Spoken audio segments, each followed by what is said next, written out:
안녕하세요. EBS 영어 강사 정수행입니다. 오늘부터 새로운 컨텐츠를 한번 해보려고 하는데요. 이 수능 영어 치트키는 사실 제가 이 수능 영어를 분석한 내용들을 제 스스로는 많이 알고 있고 또 이런 것들을 이제 강의에 녹여내는 스타일이었는데 요거를 좀 드러내가지고 여러분들에게 조금이라도 점수 향상에 도움을 드리려고 하고요.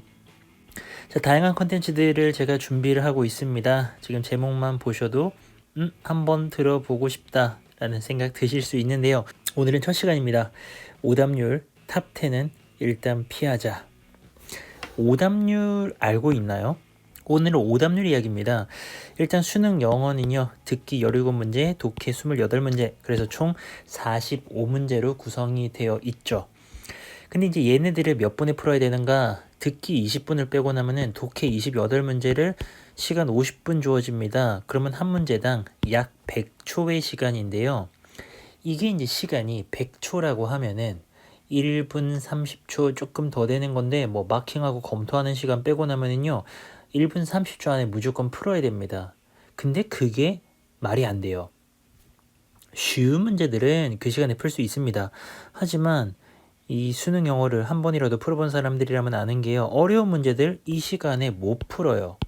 그래서 이제 우리가 듣기를 하는 동안에도 독해 문제를 풀고요. 그런 방법들을 사용을 하는데 저는 오늘 이런 말씀을 꼭 드리고 싶어요.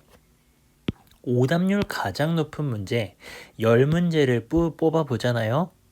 이게 이제 한 30점 정도가 됩니다. 어려운 문제들은 배점이 3점이잖아요. 그래서 곱하기 10 하면은 30점 정도가 되는데 얘네들이요. 다 틀려도 사실은 70점이니까 이게 3등급이 나온단 말입니다. 근데 3등급 받으면은 이게 생각보다 좀 높은 영어 등급이라고 볼 수도 있거든요. 왜냐면 4등급, 5등급, 6등급 받는 친구들도 많이 있으니까요. 근데 내가 5등급을 받았다 그랬을 때 이 친구들에게는 어떤 문제가 있을 수 있냐면은 괜히 오답률 높은 문제를 풀다가 시간이 모자라 가지고 내가 맞출 수 있는 문제임에도 못 맞추는 그런 경우가 발생할 수 있습니다. 그래서 여러분들은 수능 영어를 도전한다면 반드시 오답률에 대해서 알고 있어야 됩니다. 2020년입니다. 지금 이 영상을 촬영하는 시점이 2020년이고요. 2020년 기준으로 봅니다. 4월 모고, 5월 모고, 6월, 7월 이렇게 4개의 모의고사의 빅데이터를 가지고 왔습니다. 가장 어려웠던 문제들이에요. 가장 어려웠던 문제들을 10개를 쭉 이렇게 나열을 한 겁니다. 제일 위에 있는 게 가장 어려운 거고요. 여기 지금 이제 정답률이에요. 정답률이 이거밖에 안 된다라고 하는 거는 엄청 많이 틀린 거죠. 지금 이렇게 보고 계신데요. 자, 눈으로 보고 계셔도 괜찮지만 제가 분석을 해드릴게요. 제일 먼저 노란색으로 들어오는 거는 빈칸이죠. 빈칸은 31번부터 34번까지 총 4문제가 출제가 되는데요. 빈칸 어려운 건 거의 다 알고 있는데 눈으로 보니까 실감이 나죠. 4월 모고 3문제 들어왔죠. 5월 모고 4문제 다 들어왔습니다. 6월 모고 4문제 다 들어왔고요. 7월 모고 난리 났죠. 빈칸 4문제가 가장 어려웠던 4문제 전부 다 차지를 했습니다. 자, 그러면은 생각해봐요. 이게 지금 이렇게 빈칸이 어려운데 내가 한 5등급이야. 그런데 내가 31번부터 34번 구간 이걸 한번 풀어보겠다고 여기에 집착하고 있으면 뭐 하는 거다? 무모한 거죠. 왜냐면은 그 밑에 있는 문제들이 훨씬 더 쉬운 문제들인데 이렇게 어려운 걸 내가 풀겠다고 빈칸 구간에서 헤매고 있으면은 이거는 실수하는 거죠. 그쵸? 빈칸 굉장히 어렵다. 명불허전 참으로 어렵구나. 그 다음 표시되는 건 어법입니다. 어법이요. 이게 생각보다 오답률이 높아요. 지금 어법은 한 문제잖아요. 그 한 문제가 탑 10 안에 한 번 빼고 다 들어왔죠. 아무래도 6월 같은 경우에는 어법이 좀 쉬웠겠죠. 그 정도의 짐작을 할 수 있고요. 어법이요. 이거 쉽지 않습니다. 기본적으로 오답률이 높은 문제입니다. 자, 그래서 어법도 기본적으로 어렵구나. 그 다음 이걸 반드시 기억하셔야 됩니다. 여러분들 삽입 아시죠? 요즘은 38번, 39번 이렇게 해가지고 두 문제가 출제가 되고 있는데요. 한 문장이 빠져 있습니다. 이 문장을 다시 집어넣는 그런 문제인데요. 이 오답률 봐봐요. 난리 났어요. 두 문제가 전부 다 꽤나 상위권에 들어 있습니다. 지금 7월 모구라고 하는 이런 예외적인 경우를 제외하고는요. 나머지 이게 맞아요. 삽입 같은 경우에는요. 어떤 해에는 오답률 1위를 차지한 그런 해들도 있습니다. 보시면 굉장히 상위권이죠. 삽입을 잡으셔야 돼요. 이것도 제가 차차 영상을 제작할 거지만요. 삽입은요. 빈칸이랑은 틀리는 이유가 좀 달라요. 삽입 같은 경우에는 지문의 수준을 놓고 봤을 때 빈칸이 예를 들어서 난이도가 한 이 정도다라고 하면은 삽입은 요 정도밖에 안 돼요. 난이도가 낮아요. 근데도 아이들이 엄청나게 틀리는 이유는 뭐다? 푸는 방법을 모르는 겁니다.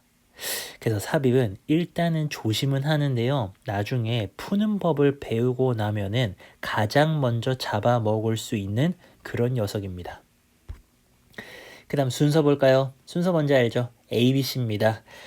수능이 가장 좋아하는 유형 중에 하나고요. 얘도 두 문제가 출제가 되잖아요. 36번에서 37번입니다. A, B, C의 순서를 맞춰줘야 됩니다. 주어진 글이 있고요. A, B, C 순서 맞춰라 라고 하는 건데요.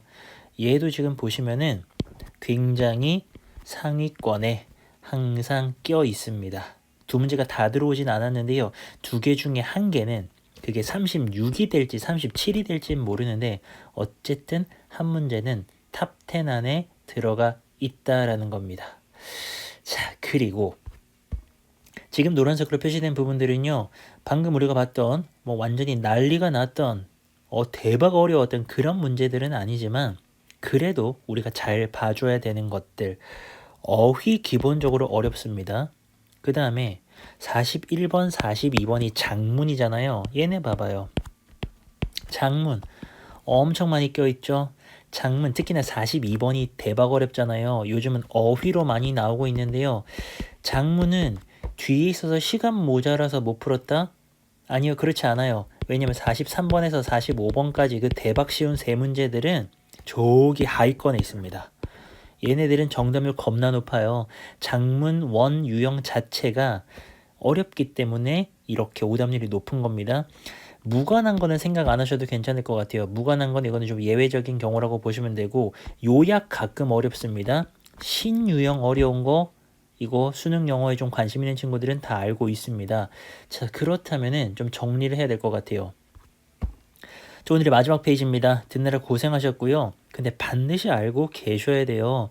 여러분들이 일단은 피해야 되는 유형이라는 겁니다. 이게요. 한 문제 풀 수 있는 시간이 100초밖에 없단 말이에요. 1분 30초 금방 지나갑니다. 근데 내가 예를 들어서 31번 빈칸을 푸는데 잘 모르겠어. 근데 나도 모르게 막 도전의식이 생겨. 그래가지고 이 문제를 내가 풀겠다고 100초가 아니라 300초를 씁니다. 이러면은 된다 안 된다? 이게 300초면 약 5분이잖아요. 그 정도 쓸 수 있어요. 막 다시 읽고 또 읽고 또 읽고 이러면 이렇게 쓰는데 이렇게 되면 된다 안 된다? 망한다. 왜? 뒤에 걸 못 푸는 거예요. 문제의 난이도로 봤을 때 제일 어려운 문제를 푸느라 밑에 있는 대박 이지한 문제들을 못 푸는 그런 결과가 나올 수가 있다라는 겁니다. 그래서 얘네들 보세요. 피해야 될 유형들 앞에서부터 보면은 신유형 딱 봐서 밑줄 쳐져 있는 거 의미 찾는 건데 잘 모르겠으면 넘어가야 됩니다. 어법, 어휘, 빈칸 네 문제 아까 보셨죠? 대박이에요. 순서 두 문제도 만만치 않고요. 삽입 두 문제, 장문 41번, 42번 말하는 겁니다. 요게 이제 최대 13문제로 잡을 수가 있고요. 점수로는 약 36점 정도입니다. 그러면은 바꾸어 말하면 36점 빼고 나면은 64점이잖아요. 100점 만점에 일단 64점은 확보를 해야 돼. 확보를 해놓고 그 다음에 얘네들 중에서 내가 잡을 수 있는 것들 솔직히 추천드리는 거는 순서 삽입이 하나거든요. 이 푸는 방법만 하면 얘네들 잡을 수 있어요. 어법 요것도 할만해. 나머지는 솔직히 좀 부담스럽긴 한데 요렇게 몇 문제를 잡아가지고 점수들을 쭉쭉쭉쭉 올려나가는 식으로 가는 게 맞고요. 이것까지를 여러분들이 정보를 파악하셨다면은 선택은 사실은 두 가지라고 볼 수가 있어요. 앞에서부터 쭉 풀어나가는 타입이라면은 사실 저는 이렇게 풀거든요. 앞에서부터 쭉 풀어나가는 타입이라면은 쭉쭉쭉쭉 풀어나가는데 솔직히 예를 들어서 31번, 34번 구간 들어왔어. 근데 잘 모르겠어. 그러면은 빨리빨리 넘어갑니다. 빨리빨리 솔직히 딱 봐서 잘 모르겠으면 빨리빨리 넘어가면서 저는 별표 치고 넘어가거든요. 넘어간 다음에 다 풀고 나서 45번까지 다 풀고 나서 별표 쳤던 어려웠던 것들을 다시 푸는 그런 방법이 있을 거고요. 또는 아니면은 여러분들 아예 요거는 제가 레퍼런스를 좀 밝혀야 될 것 같아요. 또 유튜브에 또 선생님이라고 워낙에 또 이런 쪽으로 잘 가르쳐 주시는 분 계세요. 이제 그분이 추천하는 방법은 아예 어려운 문제들은 넘어가라. 아예 안 푸는 거죠.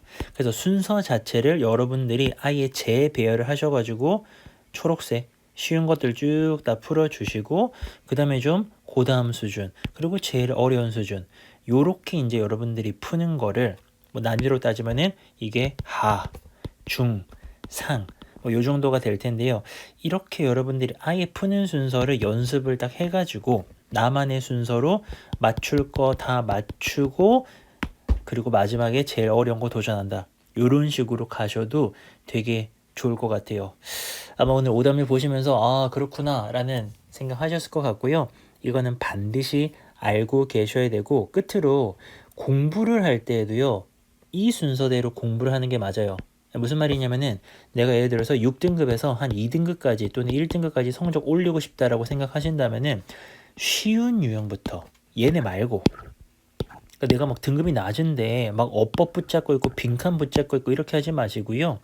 쉬운 유형부터 다 잡아먹고 잡아먹을 수 있는 걸 확실하게 다 잡아먹고 성적이 이제 올라가잖아요. 6, 5, 4 올라가잖아요. 그럼 마지막 단계에서 이게 이제 거의 한 1에서 3등급 사이거든요. 딱 마지막 단계에서 전략을 배워가지고 얘네들을 몇 개를 더 맞추면서 2등급 그리고 1등급 이렇게 가주는 게 맞습니다. 첫 시간 영상 좀 길었고요. 앞으로는 조금 더 짧게 그래도 재밌게 이렇게 제작을 할 거고요. 영상에 대한 또 다양한 의견들 주시면은 더 좋은 영상들 제작하는 데 참고하도록 하겠습니다. 긴 시간 고생하셨어요.